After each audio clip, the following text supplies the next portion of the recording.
Taktik Man City kacaukan defense Man United. Pada fase menyerang, pola Man City berubah menjadi 3-2-5. Peran John Stones dibantu Rodri sangat krusial di saat Kevin De Bruyne ikat Casemiro dan Silva ikat Maino untuk melebar, membuat ada space di tengah yang diekspos oleh John Stones. Akhirnya, double pivot Erik ten Hag bermain gantung dengan pattern yang sama. KDB dan Silva melebar. Karena kalah orang, Maino terlihat bermain gantung sehingga kebocoran di lini tengah MU tercipta. Walker lakukan passing ke John Stones. Fleksibilitas pemain terjadi dengan esensi yang sama dilakukan anak asuh Pep Guardiola. Karena kalah orang di tengah, Kevin De Bruyne dapat ruang, Maino terikat terlalu ke dalam dan tercipta sebuah ruang.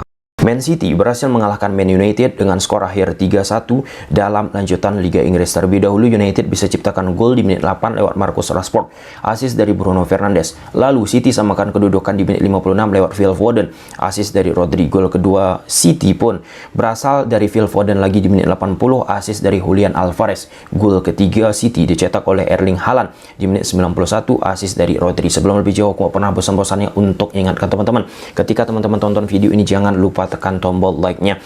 Di pertandingan ini Pep Guardiola bersama Man City gunakan pola 1-3-2-4-1.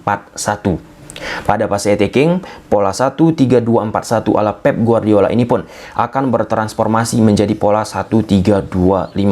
Sedangkan Erik ten Hag bersama Man United gunakan pola 4-2-4 di atas kertas. Pada fase defensif ataupun bertahan, pola 4-2-4 ini pun kadang bertransformasi menjadi pola 4-4-2. Kita bicara Man City dulu. Nah, ada beberapa pemain yang mempengaruhi ide taktikal yang dituangkan oleh Pep Guardiola terhadap formasi 1-3-2-4-1 ini. Siapa sosoknya? Ya, ada John Stones khususnya ya teman-teman, dan Rodri. John Stones dan Rodri ini bertukaran peran sehingga membuat kekacauan terhadap lini tengah yang dimainkan oleh Man United tanpa mengurangi rasa hormat terhadap pemain-pemain City yang lainnya. Jelas kalau kita bicara Phil Foden sangat memberikan kontribusi karena ia bisa menciptakan gol bagi pasukan Pep Guardiola. Mengapa? Peran dari John Stones, peran dari Rodri ini sangat berpengaruh terhadap dinamika fleksibilitas taktikal 1-3-2-4-1 ala Pep Guardiola. Kita tahu di atas lapangan Bernardo Silva teman-teman serta Kevin De Bruyne, mereka sering diikuti oleh double pivot Man United. Normalnya Bernardo Silva akan di man marking oleh Casemiro. Kemudian Kevin De Bruyne normalnya akan di man marking oleh Maino. Nah, di atas lapangan Kevin De Bruyne dan Bernardo Silva memainkan perannya dengan tidak terlalu deep bermain ke tengah. Malah sebaliknya, mereka bermain melebar. Nah, ketika Kevin De Bruyne, Bernardo Silva bermain melebar, nanti akan aku gunakan papan taktikal teman-teman. Terpancinglah double pivot dari Man United, Casemiro dan Maino untuk mengikuti mereka sehingga ada space ataupun rongga di sektor tengah yang diokupansi, yang dieksploitasi oleh pemain City, khususnya tadi John Stones. John Stones lah yang melakukan pergerakan diagonal ataupun mengekspos sisi tengah dari Man United yang kosong. Ketika Stones mendapatkan aliran progresi dari Rodri, maka Stones dapat space dan Stones lah yang mengalirkan bola kemanapun ia suka. Kadang ia melakukan tusukan terus masuk ke area final third, atau memberikan bola ke posisi Foden yang menjaga sisi kelebaran maksimal United di sektor, bukan Man United, yang menjaga sisi kelebaran Man City di sektor kanan. Karena secara kualitatif teman-teman sangat oke banget Foden duel satu lawan satunya. Lindelof yang diplot oleh Erik ten Hag bermain di posisi fullback sebelah kiri acap kali sering diobrak-abrik oleh pemain City. Sebaliknya, Doku yang menjaga kelebaran maksimal sebelah kiri dari Man City, aku rasa saat menghadapi pertandingan-pertandingan high quality seperti ini teman-teman, decision making, keputusan-keputusan yang Doku lakukan serta sering sekali terlambat memberikan umpan-umpan, membuat sikap defensif yang dibentuk oleh Man United rapat padu padat lagi. Dari sektor Doku kan nggak memberikan agresivitas dalam sikap attacking yang begitu berbahaya, sehingga aku pikir ketika Julian Alvarez dimasukkan teman-teman menggantikan Doku, itu pergantian yang cukup profesional untuk meningkatkan daya serang yang ingin diciptakan oleh Pep Guardiola. Nah, untuk Man United aku harus katakan tidak istimewa. Contoh Rashford, ya Rashford ciptakan gol, tapi setelah menciptakan sebuah gol, Rashford tidak mampu memberikan sesuatu yang istimewa. Serupa juga McTominay, tidak banyak mendapatkan bola ataupun ikut berkontribusi di atas lapangan.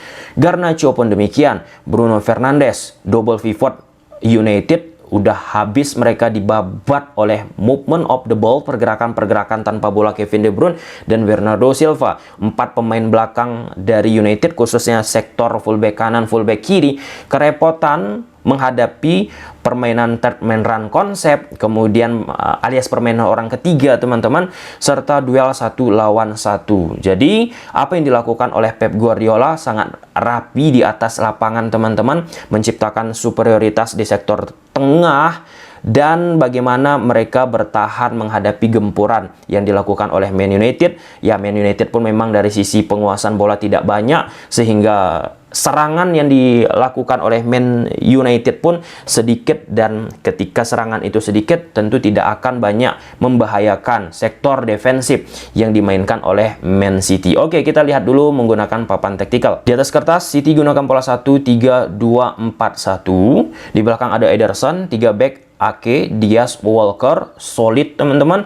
Kemudian double pivot aja, ada Stones, ada Rodri. Ini mereka nih gila sih, bagaimana mereka bisa memanfaatkan sektor tengah yang bocor dan membuat kekacauan bagi pemain-pemain United. Siapa yang harus mereka jaga?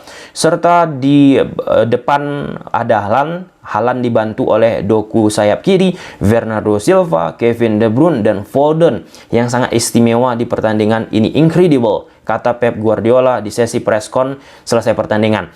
Kemudian Man United gunakan pola 4-2-4, atau ketika defensif bisa gunakan pola 4-4-2. Di belakang ada Onana. Onana beberapa kali memunculkan shape, tapi ya tetap ia mengalami kebobolan. Diogo Dalot, fullback kanan, Varane, Evans pun ya aku rasa nggak layak sih dia bermain untuk United.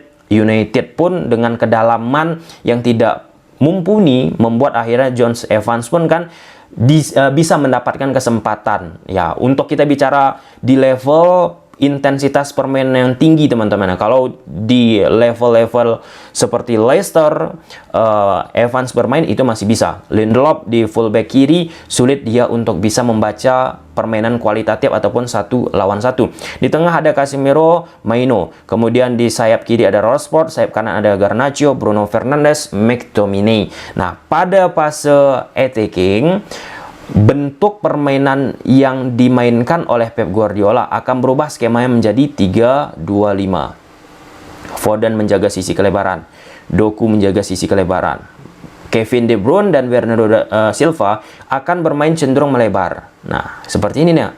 Seperti ini. Nah, sehingga menarik ini Casemiro untuk mengikuti mereka, Maino mengikuti Kevin De Bruyne.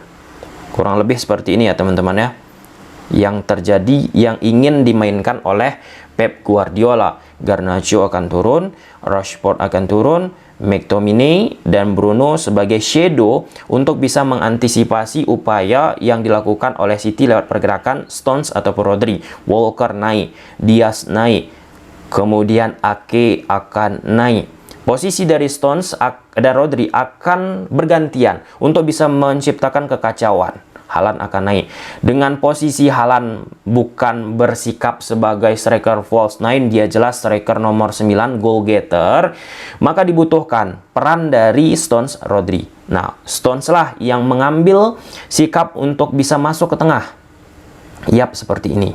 Nah, menarik, mengecoh permainan dari City, permainan dari United. Sedangkan Rodri tetap posisinya berada di posisi ini untuk menarik perhatian Bruno ataupun McTominay, sehingga pada saat Rodri mendapatkan bola dan Bruno serta Tomine sudah tertarik ke posisi Rodri, teman-teman, Stones naik menciptakan ruang, dan disinilah Rodri mengalirkan bola ke posisi Stones yang selanjutnya akan memberikan tusukan dari tengah ataupun memberikan bola ini melebar ke kanan ke Foden ataupun Doku ke sebelah kiri. Nah, pada saat Stones tidak mampu melakukan hal demikian, Rodri mengambil peran.